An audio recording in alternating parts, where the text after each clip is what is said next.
Can you see that? Okay. Yeah. And are you able to see the screen now? It's black Um, screen, GitHub screen.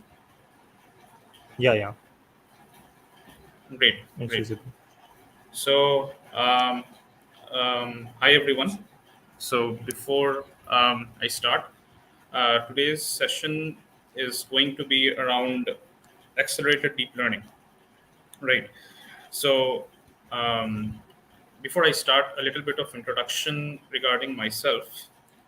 So I am currently working at Intel, and I'm a part of their AXG supercomputing group, which is related to developing kernel-level codes for different kind of um, cards. By cards, I mean GPUs, CPUs, XPUs, FPGAs, and these kind of kernel-level codes are generally used for either high-performance computing or in many other cases, very large workloads. By large workloads, I mean, imagine you are at a data center in NASA and you are trying to develop the image of the black hole. So the Python script that which you will be using cannot be fit into one particular machine or one particular device. By device, I mean either any kind of CPUs, GPUs, or XPUs. So developing that kind of distributed, I would say, um, model for performing different kind of machine learning or deep learning methods is very difficult on classical systems that we have. So my task is actually my team's task along with me is to build certain softwares and kernels which helps people like that scale up faster. So exascale computing, and also something related to large neural models. Like there is always a competition between all semiconductor industries, how they can well scale, very large models. Let's say, I'm sure many of you have heard of GPT or GPT-3, particularly a 175 billion parameter model, and how we can scale that. By scaling, I mean how we can perform inference faster, how we can beat the benchmark. So whenever a language model or any kind of machine learning model gets created, there is always a kind of a race between different industries or different organizations to beat the benchmark. So this benchmark effectively relies on a particular downstream task that a particular model, either vision model or NLP model or audio model, has to break through. All right, and this can only be done if you have proper support from the internal hardware, but particularly the kernel level stuff, and that is what I work on. And I was interested on keeping this session related to deep learning because it is an emerging topic, and it is not a topic which is popularly seen in the mainstream. So I'm sure many of you are in your bachelor's, you are preparing for your placements and all, which is excellent, and you have good understanding of everything. But this is a field which is a little bit different and very sophisticated. And I just wanted to give you a sneak peek of how you can just do something in this field if you just want to. So with that, I did not prepare any presentations. The reason being, I wanted to keep it a little bit of hands-on. I'm not sure if we'll be able to follow. So before that, I wanted to give an outline of what we are going to cover today. So in terms of machine learning platforms, there have been, let me open my notepad. Yeah, just give me a second. Hope you can see the notepad, right? So it's a white screen. You can see the notepad. Um, so when we come to ML platforms, we have generally two popular platforms comes into our mind. That is Torch and TensorFlow, right? And Torch and TensorFlow have been quite popularly used everywhere. And the code bases that I have written today or in the past few weeks since I got the notification are based on Torch, but these can be easily replicated in TensorFlow. Now, before we go ahead, um, I wanted to mention that both these deep learning libraries are extremely useful, and they have their own drawbacks and own advantages. So I'm sure I'm not sure how many of you have used TensorFlow, or how many of you have used PyTorch. But when we are using TensorFlow and PyTorch, there is a fundamental difference, particularly when we go back to the later versions of TensorFlow, that is before the version 2 got released. So one of the major changes was that whenever we were writing a code for TensorFlow kernel, so let's say we are writing a standard ML code, generally looks like this. So you are going to have a particular model. So this model can be any model that you want. So it can be a simple linear model, feed-forward neural network that is in Keras or TensorFlow terms. It is just a simple dense layer combination. In Torch, it is also torch.nn.linear. So if we can consider this simple model, now whenever we are training the model for certain results, so let's say we are training a very basic ResNet model for getting ResNet 50 for on a CIFAR or an ImageNet data set, we need to write a training loop, right? So we have to write a training loop. Now this is where it gets interesting. Whenever we are writing a training loop, the way we write the loop actually is different for both TensorFlow and PyTorch. Now, I'm not talking about the syntax. I'm talking about internally how they both perform. So it is very important to remember. I'm going to highlight the parts which are similar to both of the platforms. Both of the platforms, as of now, currently support graph-based computation. All right. So whenever you say any kind of tensor operations, let's say you want to do the derivatives, you want to find the Jacobians of the derivatives. So I'm going to write it as derivatives. So let's we write gradient tape for, let's say, for TensorFlow. We generally write gradient tape for TensorFlow, and within that scope, we generally try to perform any kind of operations, math operations. So these operations can be addition, subtraction, differentiation, generally which is related to computation of gradients or any formulation of gradients that we want. Now, this computation always occurs in the back end as a graph. All right. So whenever you are doing these operations, these are all graph based. So you are going to have a node. Let's say over here, if you open Paint, for example, it will be easier for me to say. Let's say we have an operation which is like x plus y. Simple operation, no derivatives and all, just a simple addition operation within the gradient tape in TensorFlow, let's say. So what will happen is that a graph will be created. All right. So let's say you have one tensor variable as x and one tensor variable as y, and these two will be nodes in the graph. And another important feature is that this graph is actually a symbolic graph. Symbolic graph means that you are going to have certain addition operations over here or any kind of operations. In majority of the cases in deep learning, it's all matmul, like matrix multiplications or tensor multiplications. Majority of deep learning resides on matmul operations. All right. And the competition is always there in how we can scale these matmul operations. Okay. Like which hardware or which internal kernel combination can better scale this matmul very, very quickly, very efficiently across hardwares. So when we have this is a simple kind of a graph. Now let's say we have ResNet 50 and we want to train that. So if we go if we go like in the inner graph part, you will be finding different kind of nodes. You will be having nodes for convolution. So let's say conv2d. You will have nodes for batch normalization, and these are just different layers in your neural network. So classically, when you write a neural network, you are going to, which is there in this model that I highlighted. So you are going to have, different layers. So let's say you are going to have a layer like, for instance, let's say torch.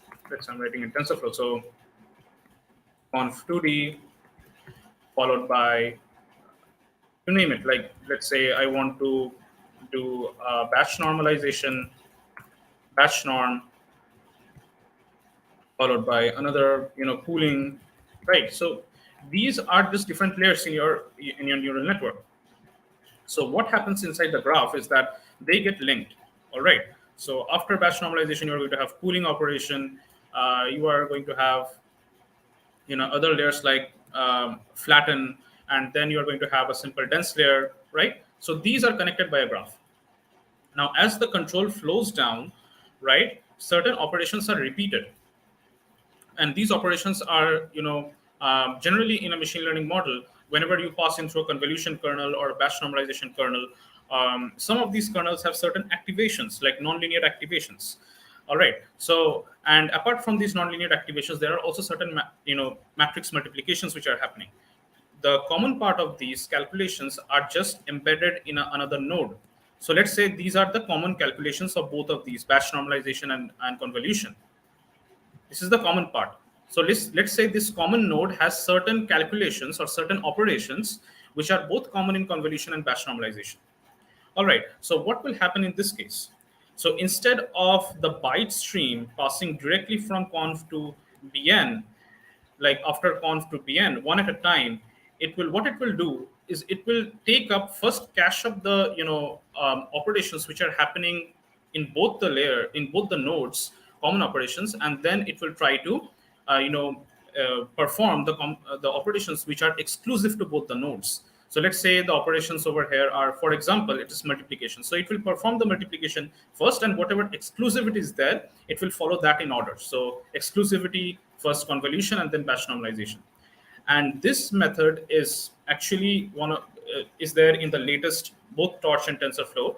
And this is actually a kind of thing which is known as fusion of operations. Okay, these are known as fusion of operations. And in other words, these are known as fused graphs, fused graph nodes. All right. So whenever you save a Torch or a TensorFlow model, you will be having certain computations or certain operations which are fused. Fused means that they are, let's say the compiler will just compile them one. So for TensorFlow, there is a compiler called as Grappler, which is used for graph computation internally. So in that case, Grappler will check which are the fused nodes, right? The fused nodes tells you that my computation will enhance, or my the efficiency will increase. All right. Now this is all happening in the C++ backend. We just write the code, in Python. It does whatever optimizations it has to do in the backend. All right. Now this is what the platform is similar. This is the similarity on both the platforms. Now, in terms of the dissimilarity, I wanted to highlight something. In terms of the dissimilarity, TensorFlow 1.0 did not have something called as an eager mode. Eager mode means, so let's say whenever you are trying to run a TensorFlow code, it is always,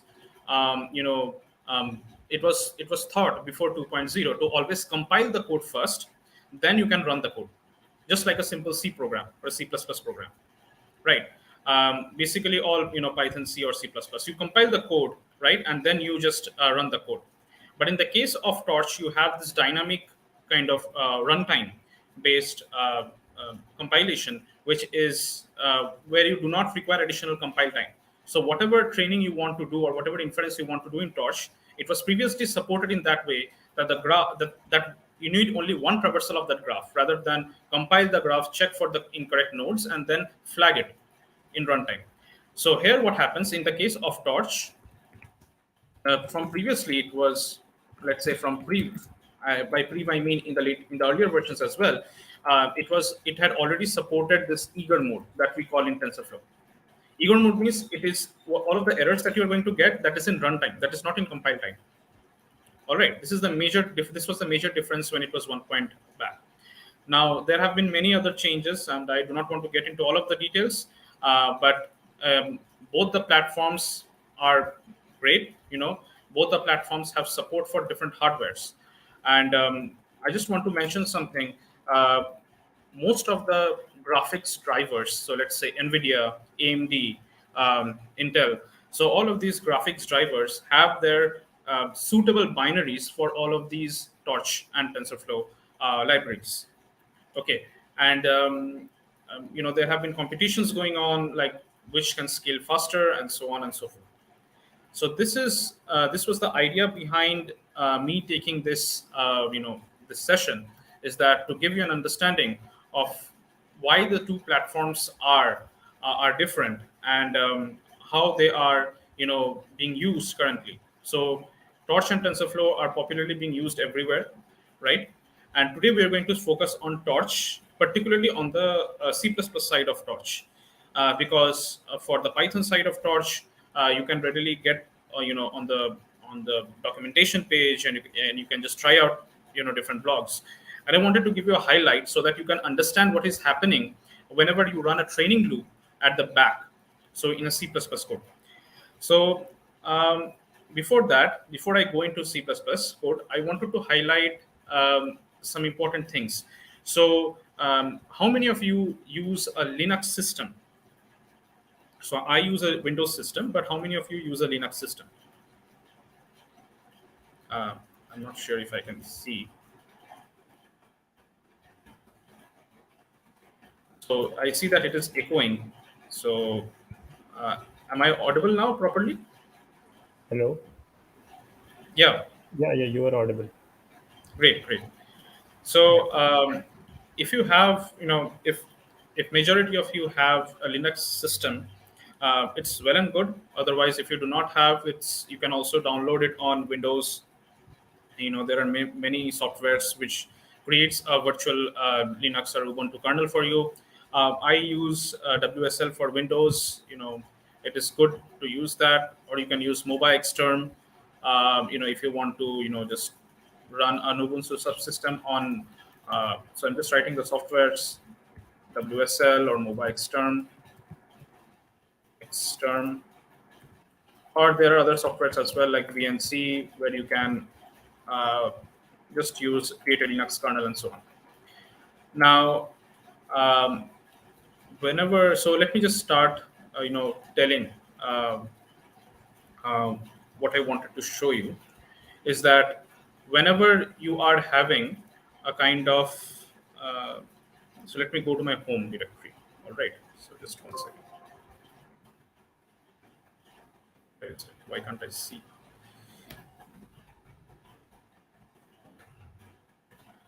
So CD. So I am in a root kernel. So I have a Conda environment in my Ubuntu. So if you see my Conda environment, it is a simple Conda environment which I just created for this uh, for this for today, and it contains very simple dependencies. Um, so we have Torch, because I wanted to focus on Torch today. Um, and I will be giving you certain resources which are equally important for TensorFlow at the end. If I get time, because I was not able to write both for Torch and TensorFlow at the same time. So yeah, so this is the dependencies which I have. Now, if you install Torch by default, you are going to have this library inbuilt, MKL. Now, MKL stands for Math Kernel Library. Okay, so it gets installed with a basic Python installation. So you can do Conda Forge, or you can install it by Conda install, but mention Python CPU, like Torch CPU, right? If you mention Torch CPU, the MK generally the MKL binaries get loaded into your PyTorch binaries. So MKL is actually one of the libraries by Intel, which actually speeds up your math computations, like particularly mathmal operations in your CPU. It is very good for your CPU, and I think the latest PyTorch has MKL already inbuilt. Also, you can install CUDA versions as well if you want to have. So you are going to have MKL plus CUDA, and CUDA will be sophisticated for your only NVIDIA drivers. All right. So yeah, so now that we have this dependencies, um, you can just copy these. I'm not sure how to share this particular list of dependencies, but you can just create them, like conda create. You just write your name, whatever you want to ABCD, and you just list the dependencies that you want to install. Let's say Torch, Torch Vision, PyCUDA, ONNX, whatever you want to install, right? And you just want to activate that environment. Okay. Now, I want to give you a list of what I have. Yes. Another thing you want to install is since you are going to use the PyTorch version, like the C++ version. In case of PyTorch, we have something called as libtorch. So let me just write it over here. C++ for torch is known as libtorch. And if I go to Google, libtorch, yeah. So it's this is the way how you can install it. I'm going to share it here so that everyone gets to see. And the instructions are pretty much straightforward as it is there. So you just wget this. Wget this means you are actually downloading the latest zip of libtorch. Now, what is libtorch? Libtorch is actually the C++ backend on which PyTorch runs, and it is compatible with I would say 1DNN API. So 1DNN API is that API which supports MKL DNN, which supports anything that is related to CPUs particularly. All right. So this C++ API at the libtorch is actually the backend of what PyTorch is running on. Okay. Now this libtorch is very much required even if you want to do CUDA. So let's say you want to write CUDA code for PyTorch in C++, right?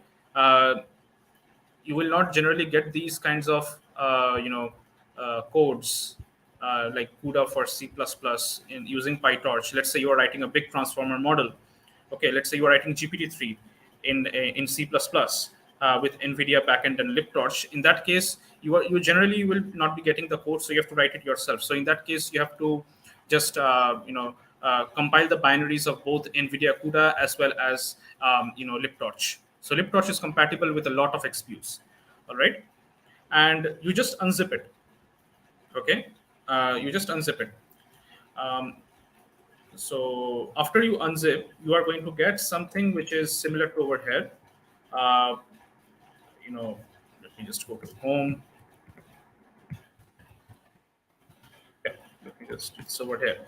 So you're going to have something like libtorch somewhere. It should be written libtorch. Yeah. So you're going to get over here. Now let me tell you something that there are many optimization libraries available. Many. So Torch itself has libtorch, Torch CCL, Torch ONNX, TensorRT Torch, which got recently released, and so many other releases are there for different XPUs. But I would suggest not to be worried about that. libtorch is one of the main things. Like I would say, if you want to write C++ code for Torch, just go ahead with libtorch. That's it. If you want to do experimentation on other XPUs, that's completely different. So once if you have that libtorch installed, then you extract it, and you need to actually install this libtorch. So what happens is, in any case, let me just give you the idea. So after you have unzipped the libtorch, you need to have certain steps to write C++ code for PyTorch. The first step is creating a Cmake lists.txt file. All right. Now this is very important. What is Cmake lists? Cmake lists actually is, I would say, a kind of, in Python we have setup.py or requirements.txt. Any kind of pip installations that you do, go to the GitHub repositories of those. You will be finding either a requirements.txt or a setup.py. Cmake lists.txt is a kind of a setup.py. What happened? I just sorry. Yeah, a setup.py for binding all C++ dependencies. Got it? So it is going to bind all C++ dependencies. So you are going to bind for Torch in this case, and any other libraries that you want to bind for. So let's say In our case, since we are only going to use torch, we do not need anything else. But let's say if you are going to, if you require, let's say, some dependencies, especially from CUDA. So let's say you need a dependency from Apex. So in Apex, you have to, in your Cmake, you have to install the C++ executable binaries for Apex. Okay, you have to mention it like that. And I will show you how to write a Cmake. Don't worry. So this is just a setup for binding all the C++ dependencies, which you require for running your deep learning model. All right. Now, once you have done that, now what to do? I'm just giving you the steps now, and then we're going into the implementation details. Once you have the Cmake lists, you need to create. Also, in the Cmake list, you also need to specify other thing. Your app. Your app means your CPP script. Let's say example.cpp, or in our case, let's say resnet.cpp. Okay, so you have to mention the name of your CPP script, which will include the build dependencies, from C++. All right. Let's say for libtorch, Apex, and so on. And once you do that, the next step is to write your ResNet CPP or any kind of code, which you are writing. So once you have written your ResNet CPP, you have to compile. Next is the compilation stage, right? So the compilation, you have two commands for PyTorch. They have actually simplified the process than before. And these compilation commands are, I guess, let me just see. Just 1 second. I had written it somewhere. Oh, okay. It is already there in the over here. You do not have to do all these things. Example app. No, don't need to do all these things. You just need these two commands. All right. So they have highly simplified the process. Before it was not like that. Now it has become quite easy to build. For TensorFlow, I will be updating the repo with more codes in the time being. I could not complete, some part of the code, but yeah, I will be updating it in the time being. It will contain both TensorFlow, Torch, ONNX, and different other optimizations. Yeah, so you need these two commands. So this command is compilation. This command is for build. Build means you are going to build the binaries, right? You are going to build the binaries. So just an out of context question. So how many of you have done pip install TensorFlow as opposed to installation of TensorFlow from source or installation of PyTorch from source? So I think I cannot see the people. So I generally keep it interactive so that I know that I'm, but I'm sure that this is a broadcast, so I think I cannot answer. Fine, no worries. So whenever you try to install any kind of deep learning platform from source, you need to install certain dependencies. Generally, and also I will give you some ideas. So let's say you want to compile torch from source. There is a general idea and general steps which I follow generally. So you just git clone the repo. Let's say pf or TensorFlow or torch.git. After you have git cloned it, I just do git submodule, sync, which syncs the submodule to a particular commit. If you want to detach your head from a particular commit, or you can just do git submodule update init recursive. This is very important because it updates your internal commits in your internal subfolders, right? Now, once if you have done that, you can just go ahead and do cd TensorFlow or PyTorch, and the next thing which you can do is do two things: Python -m, pip install -r requirements.txt if there is a requirements.txt. And if there is not a requirements.txt, then the straightforward step is running setup.py install. And if you do not have sudo access in your Linux kernel, just do it for a particular user. So that's it. So you are going to have a source compiled libraries. Now, most of these libraries which are there on PyT follow this particular principle. But like there are separate other steps as well, other separate steps. What is the spelling of separate? RATE. Steps for installing PF from Bazel. So this is actually a bit complicated. You have actually to wget Bazel, Bazel build. Bazel is like the internal backend for TensorFlow. Actually, Bazel is the common backend for a lot of deep learning platforms, but let's focus on TensorFlow as of now. So it is the C++ backend for TensorFlow. So whenever we are building TensorFlow, it is recommended to build from Bazel build. Okay, like if you are compiling Bazel from source. So that's, you can get it online. You can just read documentations. You can get the exact syntaxes as well. Now, this is just an out of kind of topic which I thought I should mention. Now, these are the steps which you want to build your entire code. Now, let's see into cmake.txt. I will give an example of a cmake.txt. Let's see, home. Let's go with the simplest one. There are very complex codes like YOLO as well, but which I just completed before. Cmake lists.txt, yeah. So this is the editor which I'm running on. It is MOBA Extern, right? It has the flexibility to open different editors. If you want to add open through VS Code. If it is not visible, I can open through VS Code as well. So not sure if you are able to see. Let me. I don't know if I can zoom in over here, but let me try to zoom in. In VS Code I can, but here, unfortunately, I can't. Yeah, it is visible, I think. Yeah. Yeah.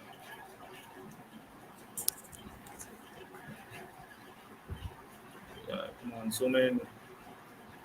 Why is it not zooming in? Yeah, it is visible. Yeah. Okay, is it visible, right? So great. Yeah. So so thank you for that. So whenever we write a Cmake script, we need to have certain dependencies. So I'm going to open my notepad as well so that we can follow along while you are writing. Just okay.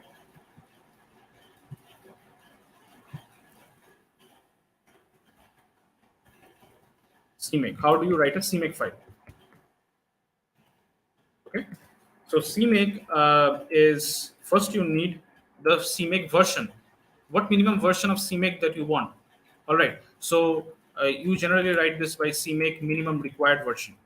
Now this is very important. This should be there across, this should be there across your Cmake, any kind of files that you build. Now version 3.0 Fatal is the default that Torch uses. You can change it to 3.1, 3.2, but do not go below that. Why? Because this version is dependent on libtorch. So if you're installing the latest version of libtorch, make sure to check the binaries are compatible with Cmake, the version that you're typing. If you're going for an older version of Cmake, okay. And so the first step is to define your Cmake. So let me write it as one. Define Cmake version. Okay. The next step is to what is the next step? The next step is to define your project name. In my case, let's say it is ResNet MNIST linear, for example. Okay, simple project name. Just yeah. And the third step is to define your packages. This is where it gets interesting. Here I only require Torch. So this particular line, find packages Torch required, this signifies that while running your Cmake, you should have Torch installed. You should have Torch compiled, actually, not installed, compiled. So you should have the C++ backend of Torch compiled. So which is generally done when you do a pip install. So no need to worry about that. So find package. So this is Torch. Okay, so required. So if you want to have some other package, let's say Apex, NVIDIA Apex. So you're going to write find package Apex installed. If you are going to have something like, let's say, find package OpenCV. I'm guessing it's OpenCV only. OpenCV installed like that. Okay, so if you want to have, let's say, TensorFlow, so find package TensorFlow required. Okay, so define your packages. And the next step is to set your flags. Set your flags. Set your flag. While setting your flags, it means that there are different versions of C++. I'm sure that many of you know that we have C++ 11, 14, 16, 17. Right, there are certain changes which are there in the libraries. So we have to actually specify the flags which are there for C++, right? They are compatible with Torch, libtorch version. Okay, so this particular line, Cmake CXX flags are compatible with the Torch CXX flags. So this set command, sets the CXX flags to the libtorch CXX flags.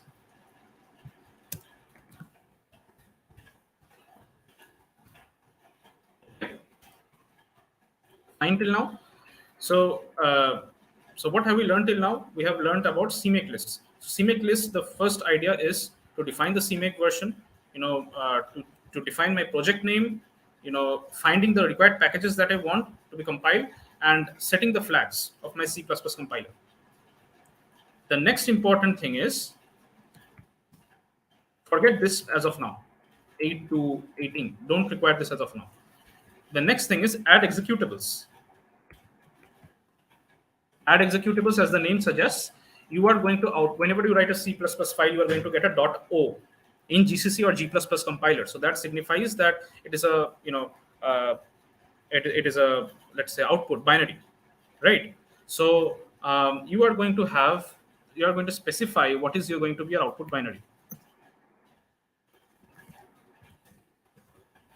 Output binary.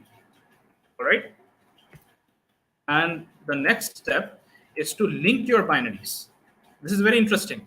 You have to link your project binaries to your Torch binaries. Project binaries to Torch binaries. Why is this required? You have already created your executables, right? But Torch does not know that the executable is present there. libtorch does not know that the executable is present there. So you have to link your project dependencies, right, to your Torch dependency, libtorch dependencies, or your binaries. And last one is setting your, by property I mean, like let's say there is, so let's say you're compiling with C++ 11, but your target value is C++ 17. All right. So in that case, you can set your property as, what it will do, what the libtorch will do is that internally, if you have written some code which is compatible with C++ 11 but not compatible with 17, it is going to make that changes itself in the back. So you are going to get some warnings while compiling the Cmake. You are going to get certain warnings that this is deprecated, this is deprecated, but but that will automatically happen. So it is telling you that you can update your code to C++ 17, but it's not. You have written it for 11. So that is why you set your property to certain CXX. So generally, it is kept as standard as 14, C++ 14. That's it. You do not need 27 to 34 because 27 to 34 is required for Windows systems. So if you want to build, you need to have, let's say if you want to build for Windows, you want to build with Cmake for Windows. This is all for Linux. So I forgot to mention, very sorry about that. I forgot to mention all of these that I have written is for Unix bindings or Linux bindings, right? They are the same across Linux and Unix. So you won't be having a problem across Unix devices or Linux devices. But you are going to have a problem if you compile this straight from your Windows system, because Windows is different. I'm sure most of you know that. So here you need for Windows, you need VS Visual Studio, not Visual Studio Code, Visual Studio with proper C++ binaries installed, which is a very hefty process, very long and tiring process. Okay, and then you're going to write this part of the code which is already there, and you have to add these particular lines. If MS VC, so if Microsoft visual.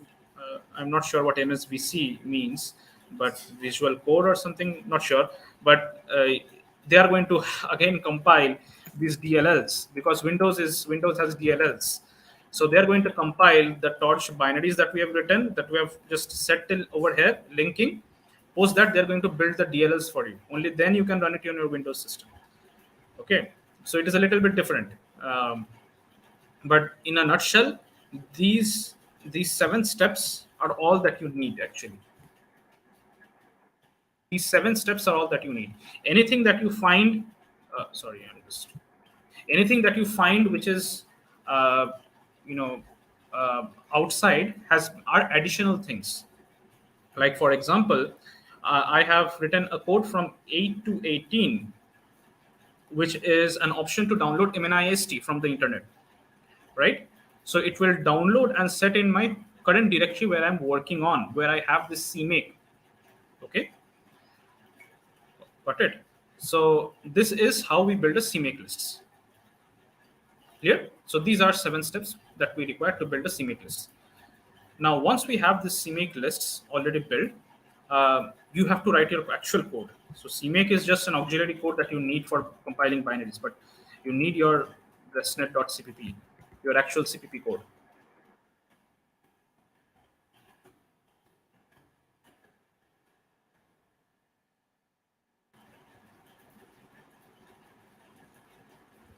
Let's see mnist.cpp.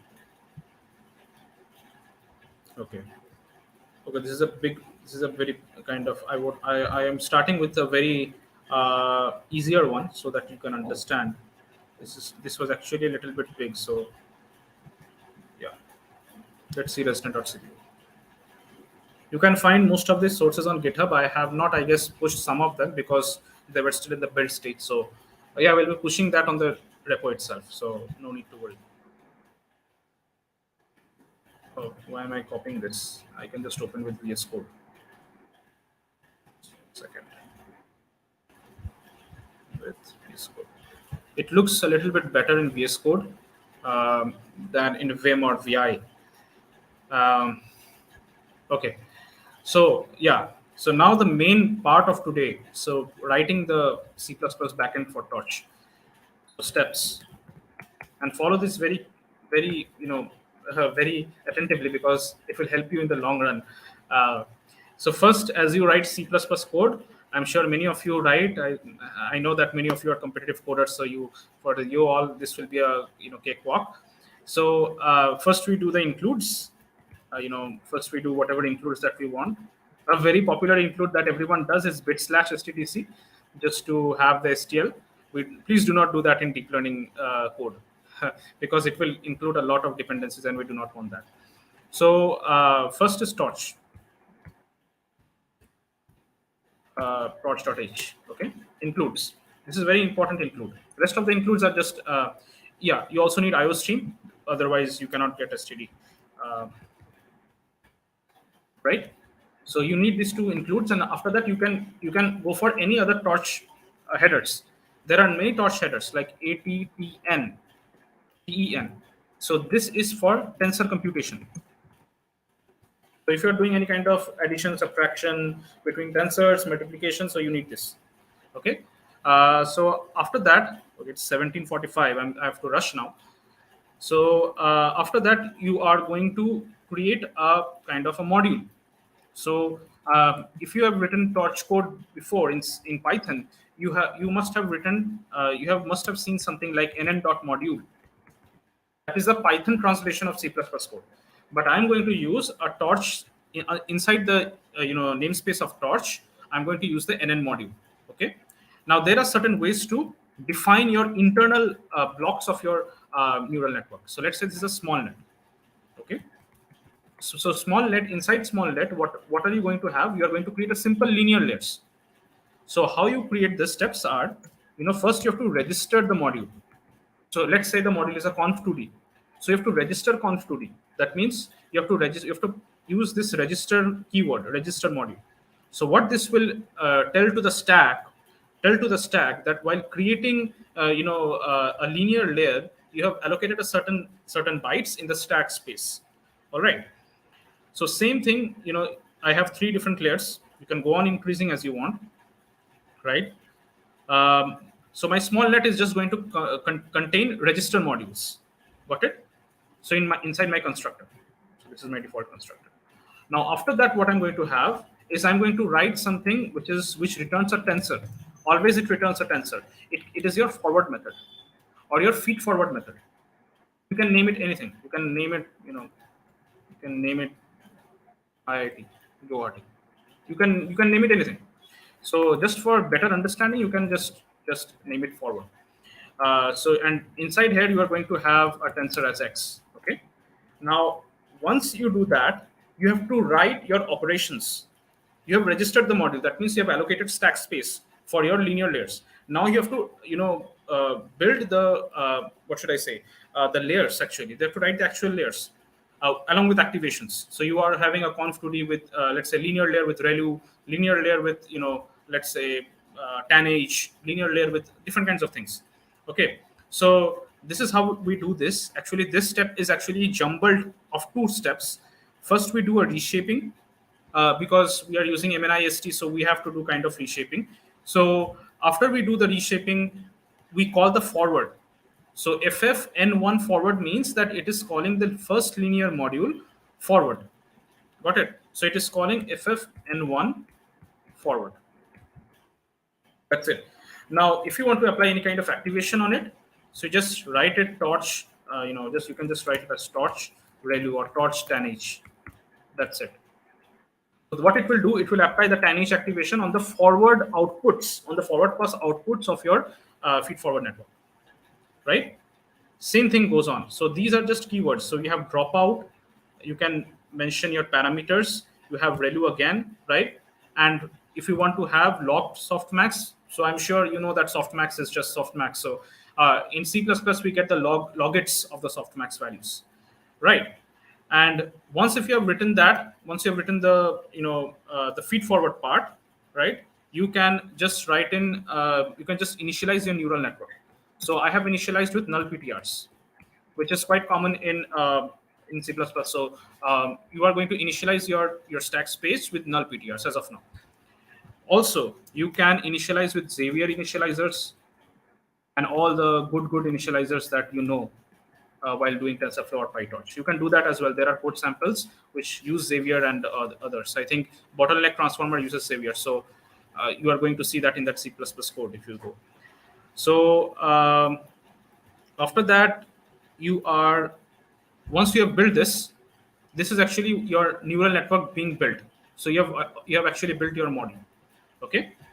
Now, in your main function, you can write your training loop. Right? You can write your training loop.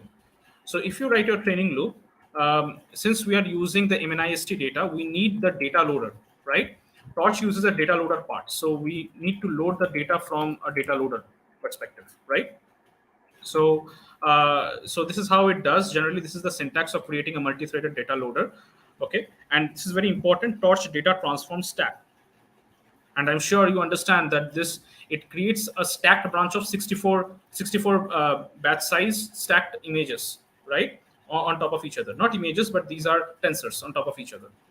Okay, you specify your torch optimizers, torch.optim that we use in Python.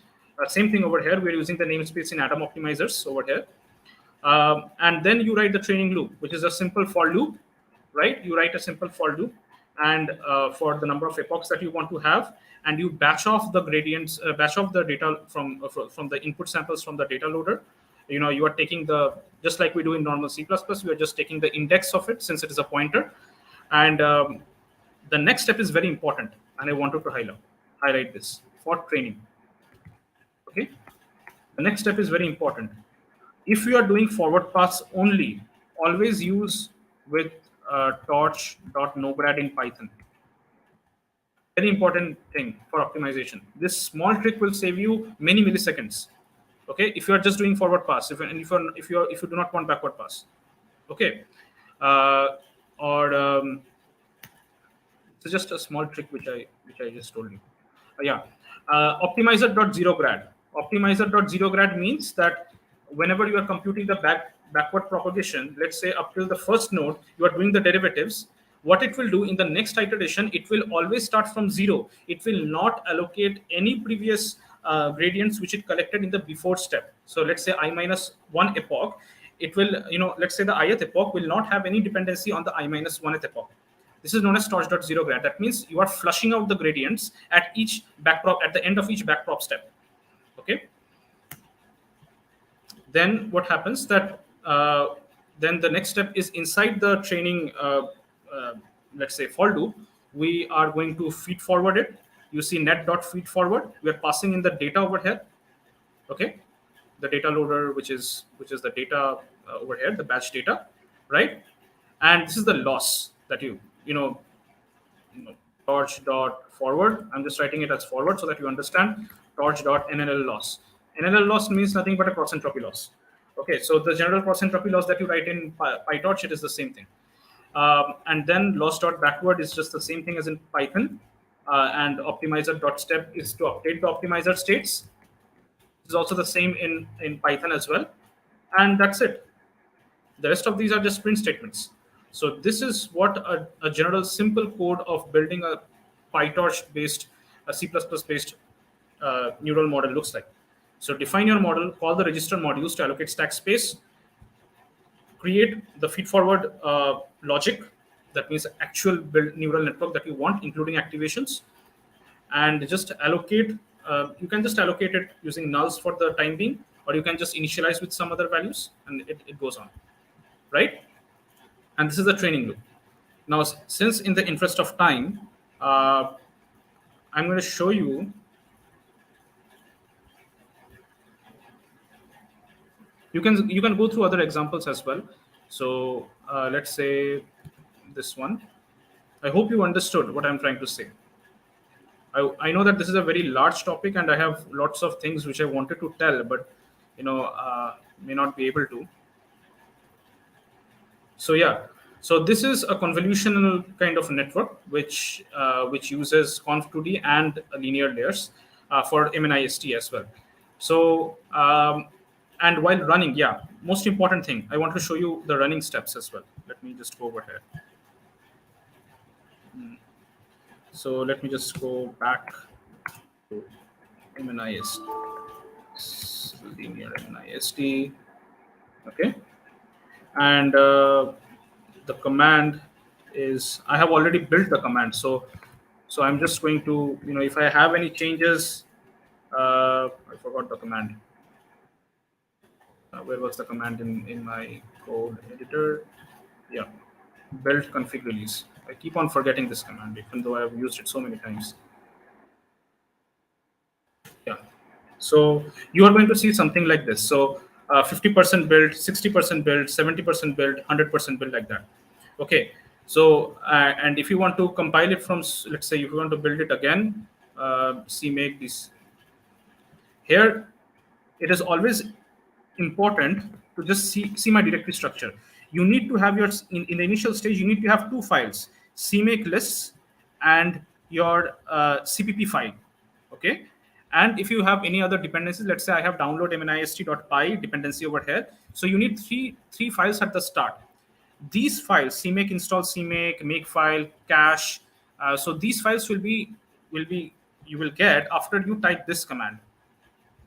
This one, Cmake dc make prefix path.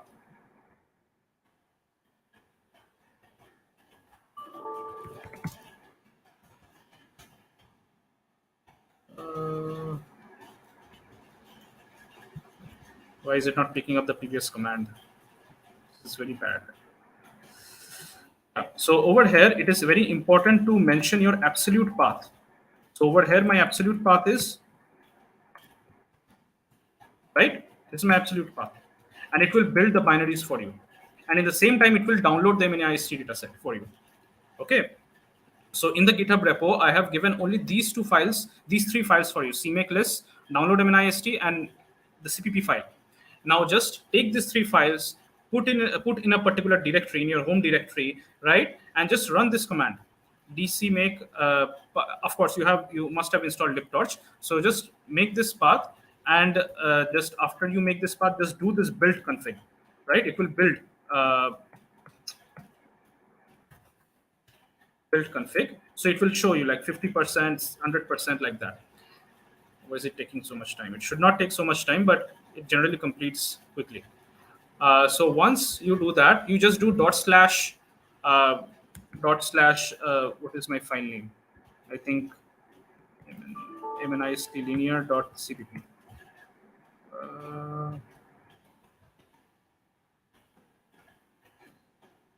Why is it?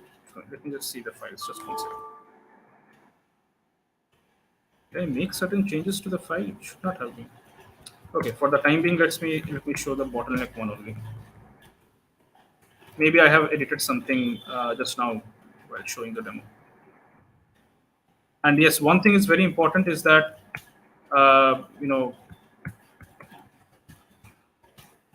one thing is very important is that while writing the codes, if you get any kind of errors, the C++ compiler will show you during the build stage. All right. So, not sure, might have edited something, not sure what happened. But the original running codes are there in GitHub, so don't worry on that. Since I have short on time, I will not look into what is the error. You can go through the bottleneck code as well. I'm just giving you an idea so that you can understand it. I might take 2-3 more minutes extra if you have the time. So I just wanted to highlight certain things. Okay. So same thing over here. You see torch 2D, conf 2D options. So conf 2D options is just like I would say a parent class for writing a conf 2D. Okay. So if you go to the blocks, you can see that register module is there. I just wanted to show the similarity of the code so that you can get an idea. So you create a constructor, right? Inside the constructor, you have the register modules. Okay. Once you have the register modules, you create the forward function, which is actually the logic for your feed forward layers, right? And once you have that, you can, that's it. You can allocate, if you have nn allocate, you can allocate this conf1 as null PTR, bn1 as null PTR. You can do that. You cannot do that. It's up to you. All right. So go through this. It is just the code for bottleneck bottleneck ResNet, residual network. So it is just the I had not added the training script over here like you saw, like with gradient descent, SGD or atom optimizer, NNL loss. So I have not written that. You can add that as well. It will be an exercise for you guys as well, so that you can actually train bottleneck. Yeah, just go through these. And another thing I wanted to highlight was we saw about libtorch. Now, why is that very much important is because libtorch actually scales up very fast. If you compare the time for torch and libtorch, you will find that the C++ inference is quite, inference as well as the training is quite is quite fast. So you are going to have a very rapid kind of training. But in the case of there are other things as well known as torch script. Okay, torch script means you write your code in torch, in PyTorch, right? And you export that to C++. You write your code in torch and you export that to C++. Let me show you. So this is another way. It is there in the torch script directory, not the directory, the branch. So the ResNet 50 model is this one. Very basic ResNet 50 model. You can find it from, this is the standard template for ResNet 50 in Torch already given to you. So you can just use it. Yeah. So the command for tracing a model is known as torch.jit.trace. And if you want to save that traced module, you can do that as well. Now, why is it important? Because when you compare the Python runtimes for traced model and untraced model, you are going to get a difference. That difference is over here. You can also refer to this script, torch git tracing of BERT large. Actually, it is a transformer model. So you can see I had done an estimation of the performance of the different with trace on CPU and GPU as for BERT large and without trace. That is the native BERT model. Okay, so you can see that for 100 iterations, you will be finding a significant time gap in the during the inference stage. All right. So that is why traced model in Python is quite faster than the original model. And the reason why it is faster is because I do not want to go into the exact details, but always remember that branching happens at a very low depth. Now I'm going to give you to understand what this line particularly means. You have a ternary tree. If you do not branch the tree up till, let's say, sixth level of depth, versus if you branch it from the first level, which will have a greater O of n, right? If you branch a particular tree, let's say, for example, a binary tree, right? A BST, for example, uh, you know, let's say an incomplete BST where you have a skewed BST at the top, and let's say it goes on skewed, and at the end terminal you have certain leaves branching, as opposed to a complete binary tree. Now, you may argue that log n operations are happening. All of the operations, what you want to do, find, search, and all, it will be n times of log of n.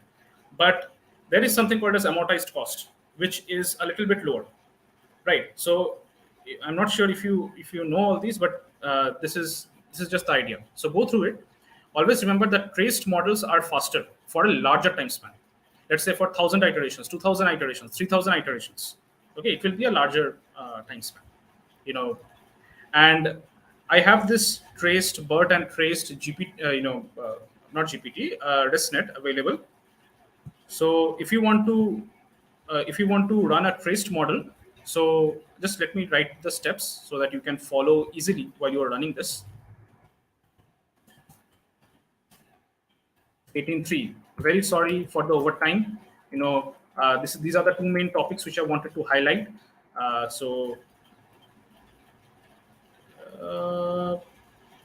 this is my PyTorch model, which is traced, which is the code which I just showed you. You have this Cmake lists just like before. Same thing. You just compare it. It's just same thing. Just the names are changed for the files. Now it will be very easy for you to understand. I have kept the code as same as possible. And after that, there is jit.cpp. Now this is a very small piece of code. So here, what you're doing in the int main, right? Here I've loaded. You can see that attend module. Attend module is for tensor calculations. Torch script. Script module is required for any kind of torch script model, right? First check whether the C++ model, sorry, torch script model, not the C++ model, is uh, is is correct. Correct means that it should not have any errors while loading torch chip JIT. It should not have any errors. So this is important when you already have a pre-trained model, let's say BERT or GPT, and you want to export that to C++, and you want to do anything with that C++ model. Let's say again you want to do fine tuning on C++. You want to do just inference on C++. In that case, it is very important, right? So yeah, and just try to load the module if it is not there. While running it, it is very simple. I want to show the running as well. This is you can feed in the inputs, which is a tensor in set of tensor inputs. In the case of ResNet kind of models, this is the dimensions that is generally followed, and we just get the outputs to check the predicted values. Now for running that, it's a little bit different. I'm just taking a few moments of your time. Very sorry for that, but I wanted to show you. Where is the torch? So let me just write it in this one. cd dot cd torch resnet. Come on. Yeah. So now, what is the file name? Let me just see.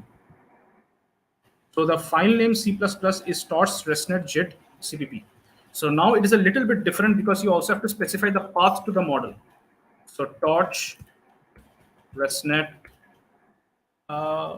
jit.cpp, and next should be the path to your model. So this is in my same directory. So I can just write it as traced resnet 50 model.pt, right?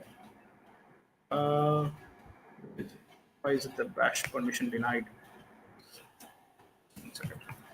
Chmod 777.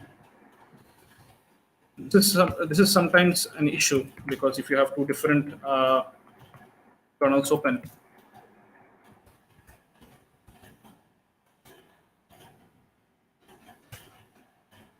not sure why it is happening this, but let me show you. I should have the previous runs as well.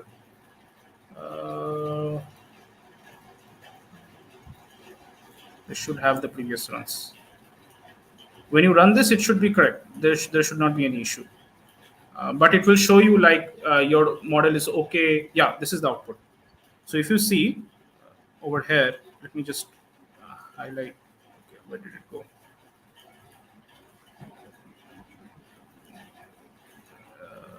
Where did it go? Not sure why is it not working as of now, but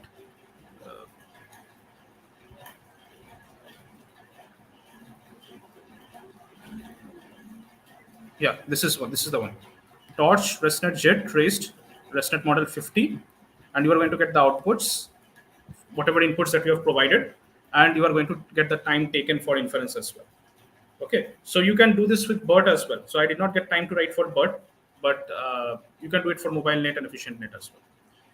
So I think that's the majority of the things that I wanted to talk about, right? So I know that there may be a lot of questions.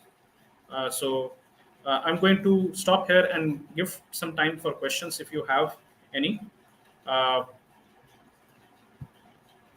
yeah. Hello. Also, yeah. Yeah, sure. Continue.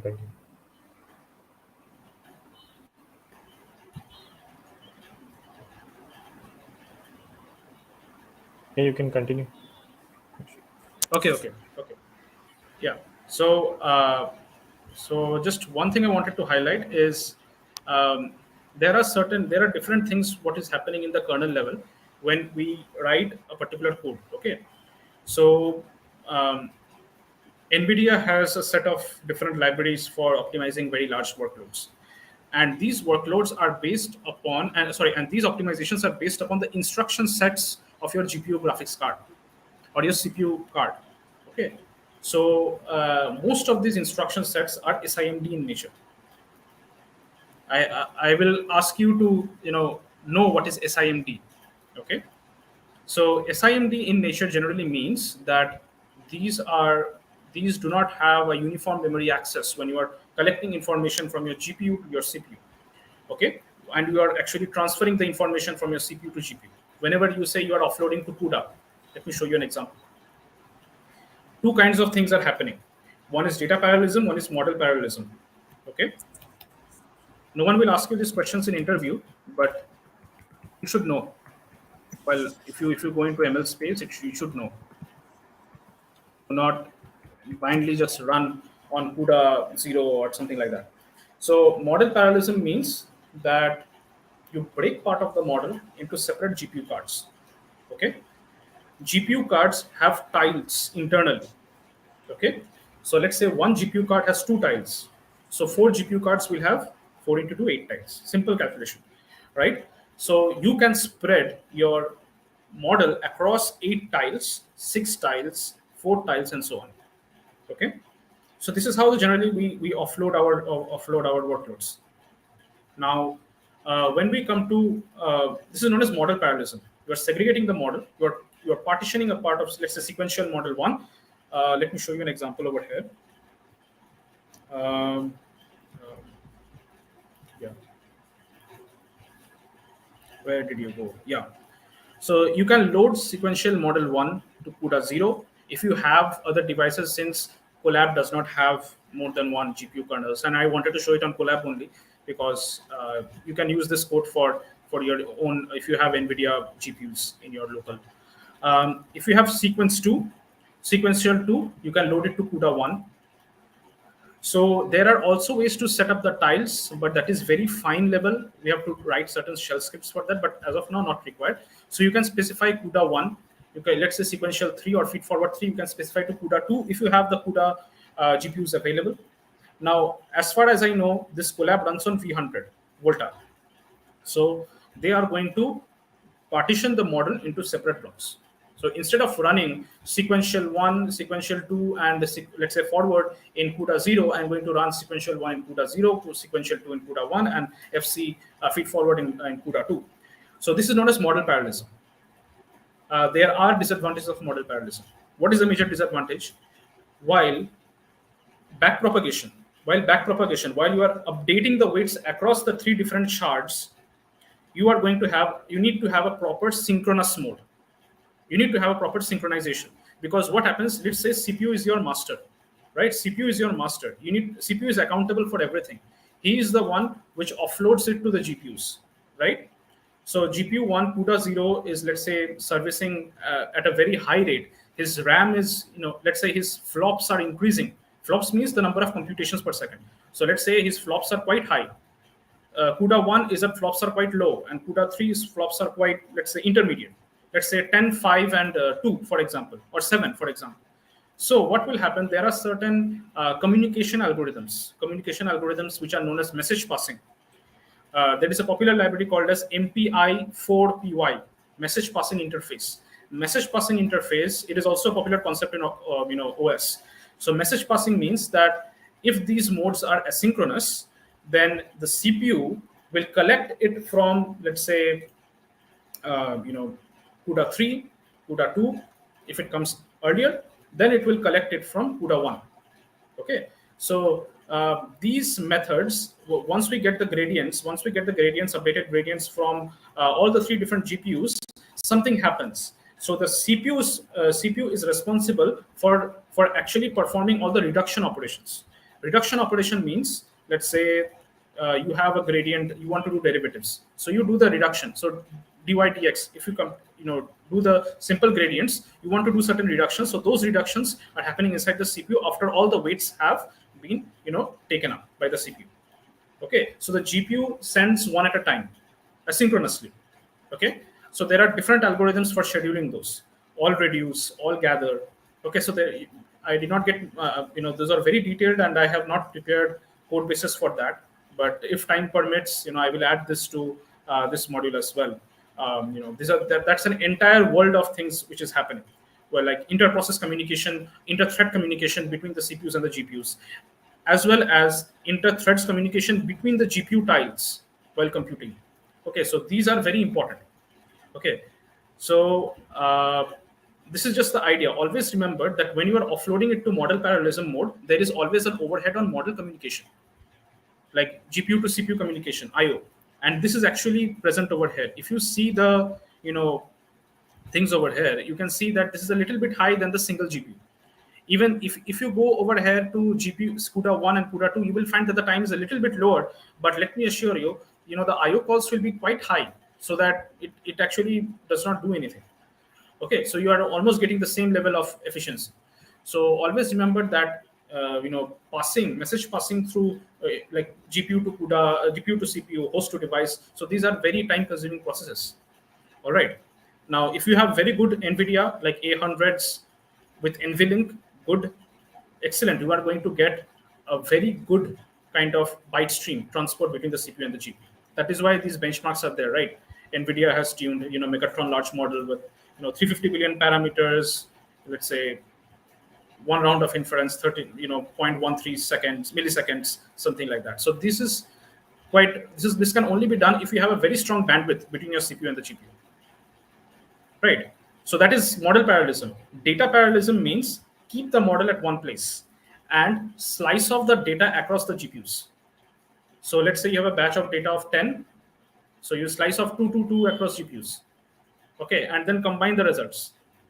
Now, if you combine both of them together, model plus data parallel, you are going to get a very good speed. There are disadvantages of data parallelism as well. Data parallelism suffers from high RAM usage. Okay, so that's it. That's what I wanted to mention. And you can see, over here, the charts speak otherwise, because here in Colab, we have only one CUDA device. So that's it. So that is why I could not, show you the actual differences. Yeah, and that's it. Always remember that, many things are happening at the back end when you write a particular code. So, yeah, and always try to read on stuff and learn on stuff. So that's it. I do not want to take much of your time. It's 6:15, 16 already. Uh, I'm going to update the README with a proper README, and I'm going to add more in details. You won't. So let me tell you something. There has been something called as, uh, from what I know, deep speed. Deep speed is a Microsoft optimization for training extra large models. Okay, the deep speed transformer was written for in C++. That C++ is compatible with CUDA, but it is not compatible with other hardwares.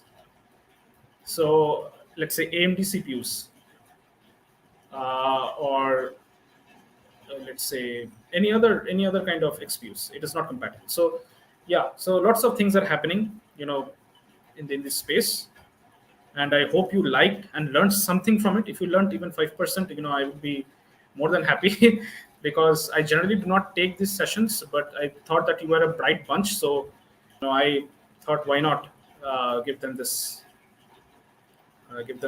session. So yeah, Yeah, thank that's you, all from my Abhilash. side. Thank you, Mr. Abhilash, sir. It was a great session and very insightful. Um, so, we have a few doubts here. Sure, sure, sure, sure. So, one of them, this is so at Yeah, what point of the workload level do we start using C++ frameworks? Right now, at our level, we use Python most of the times. yeah. And generally, that is what you will find in most of the code bases, as well as in the industry as well. Most of them have written, PyTorch. Sorry, not PyTorch. Let's say either in Torch or TensorFlow for Python. But when you are working on even a very small model, let's say by small model I mean, let's say for example mobile net or efficient net. Okay, so these, or even yellow or dark net, so these are actually written in C++. So porting is not an issue. The second important thing is you are going to get way faster inference as compared to the Python approach, way faster. Okay, so these benchmarks that you see, that many organizations have created, these are all on C++. These are not on Python. Creating that much of efficiency, yes, there is actually one way to create efficiency on Python as well. You need to rewrite your wrappers using many extensions. Python, if you have CUDA drivers, PyCUDA, if you want to have support from ONNX, you have ONNX runtime. So I was working on this script on ONNX runtime, TensorRT to ONNX, and vice versa for PyTorch models. So it is there in my GitHub, but I did not get a chance to test it. But this code is working because I had previously tested it with TensorFlow. So it should work with Torch as well. But yeah, this is the idea. So, but for very large models, let's say if you're fine tuning BERT, if you're fine tuning um, BART, or the larger models like T5, 11 billion models. So in that case, it is better to switch to, if you have time, right? Rewriting inference code in C++ is tedious. You need to account for compile errors because, I think you all know what C++ is. So Yeah, you need to account for compile errors and everything. So, and it takes a lot of time consuming. Most of the businesses do not have that much time. They want production ready code. And if you want to have production ready code, the best way is to select the best known configuration, or BKCs as we call it, for the particular platform and libraries. Let's say you are optimizing for Intel CPUs, Xeon AVX2. If you are optimizing for CUDA drivers, like CUDA 11.6, CUDA, these kinds of drivers. In that case, separate, quantization, separate things are done. I wanted to actually mention quantization as well, but I was not able to create I did not get the time actually. So I just created, had I known 2 weeks back, I would have created a lot more resources for you to understand. So no worries, I will add, all those details in the repo itself. But yeah, that is all in a nutshell. There is no actual level, but when you want to have very fine-tuned performance, uh, it is better to go with C++. I think so, from my personal perspective. Yeah. yeah. Um, One more we have. So, is there any other resource to set up libtorch CUDA? So, as far as I know, this LibTorch is compatible with NVIDIA CUDA. Whatever you execute this, if you have Linux, system with CUDA driver, NVCC. If you do NVCC minus version, if you get a valid CUDA driver, in that case, if you do wget on this libtorch, it should work. There should not be any issue, because this libtorch is a cross-platform binary, so you should not face any issue as such. Okay. Um, so like in the start, you talked about graph structure in TensorFlow Yeah, and PyTorch. So yeah. So, oh God, where do I start? So, uh, yeah. So, whenever we write torch code, actually torch code is a little bit more optimized than TensorFlow. The reason why I did not write in TensorFlow, because I know its drawbacks. There are something lagging in TensorFlow. So I wanted to go ahead with torch today. So torch has this beautiful, just like I told you, the fusion process. The fusion process which torch has for different operations. Let's say you want to fuse two kernels. One of the kernel is conf2d, other kernel is relu. So just like I had written right in one of the examples, relu, inside that ffn1 slash feed forward conf, whatever there is. So torch internally fuses those submodules together in a very better way. By better way, I mean that whenever you are analyzing images, there is certain format. The format is generally either NHCW or NHWC or NCHW, right? So torch internally does this C that you see the channels at the end. So it is generally NHWC. Okay. And this is actually very fast. Most of the super speed compilers, DPC++, 1MKL, all of these compilers always support C at the backend, channels last at the backend. Why? Because it helps the convolution kernels to speed up very fast rather than channels intermediate. So yeah, so that is one of the advantages which torch has. It has already implicit conversion of implicit conversion to channels last. TensorFlow, we manually do that. There are other changes as well, like the memory that is taking up in a TensorFlow runtime and in a torch runtime, deallocation of certain memories. In TensorFlow, while you will find a lot of, I would say, config parameters already present while doing the gradient tape. In torch gradient tape, there is no gradient tape in torch. Very sorry. When torch, we're computing the loss, you can optionally set or exclude certain tensors which are not of the data type of torch.tensor from your XPU, from your CUDA device or your CPU device. So you have that flexibility. So these are certain, advantages and disadvantages. There are a lot more, but go with either one. If you're just starting to learn and if you're just using, go either one. TensorFlow is great. I only contribute to TensorFlow because it has a lot of still pending changes. Yeah. so like a general question, like people usually have like, how do they like get started in this deep learning career? Like some people have questions like, do we have to need to have research background, um, or something like that? Yeah. So like in your, like you are very experienced in deep learning stuff, and you have, so like they were asking about how to get started in that career. So one of the most important things I want to highlight is you should be good in data structures.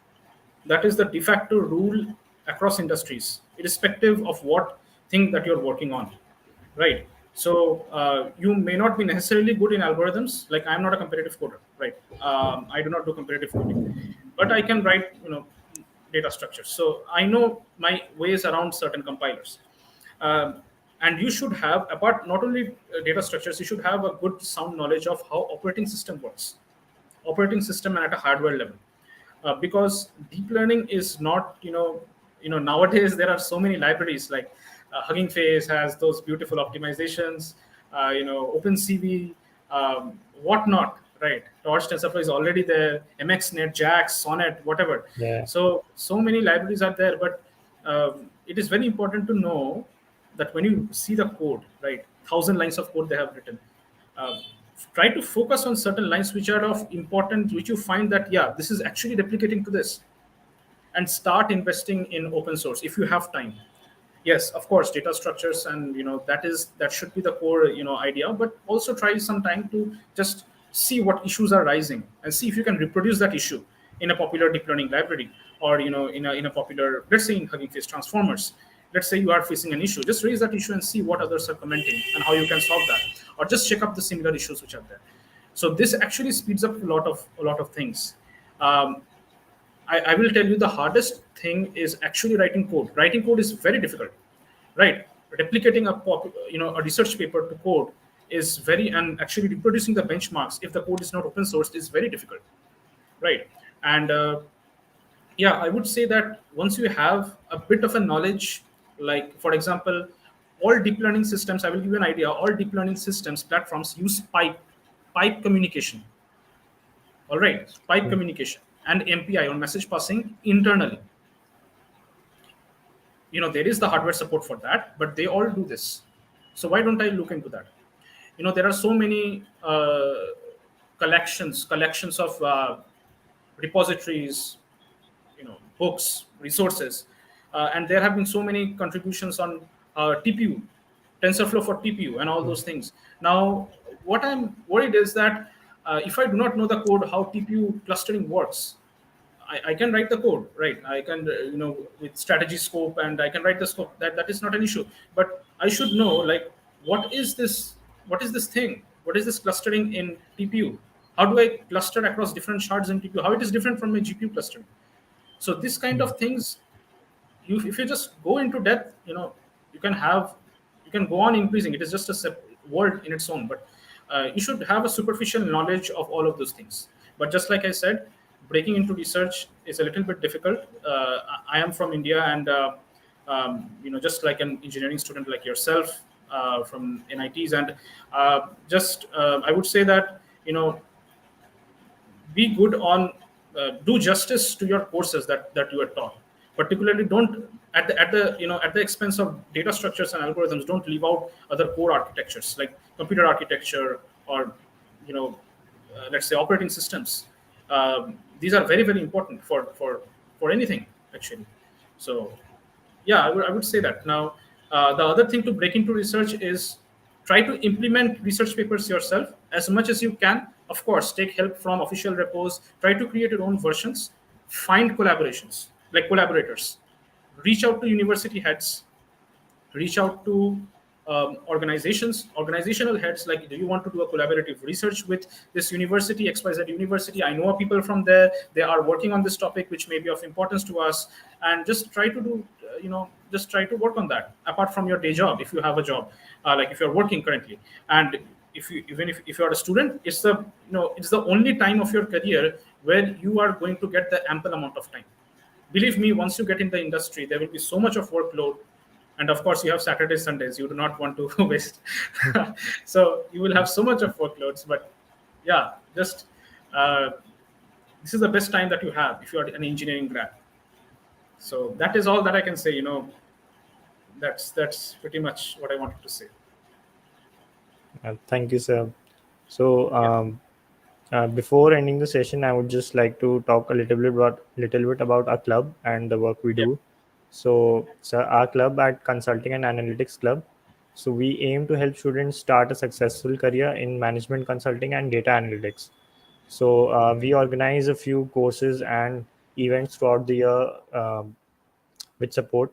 So one of these initiatives is Summer Analytics, so which is a free bootcamp course on data science and machine learning. So it has catered to about 25,000 students over the past 5 years, helping aspirants understand core concepts and different aspects of supervised, unsupervised machine learning, and introducing them to the latest tools and algorithms in the industry. So, as part of this course, we provide learning materials, course conduct assignments, hackathons, and as well as webinars like this. So, anyone who would like to check out the course material can do so by clicking on the link mentioned in the description.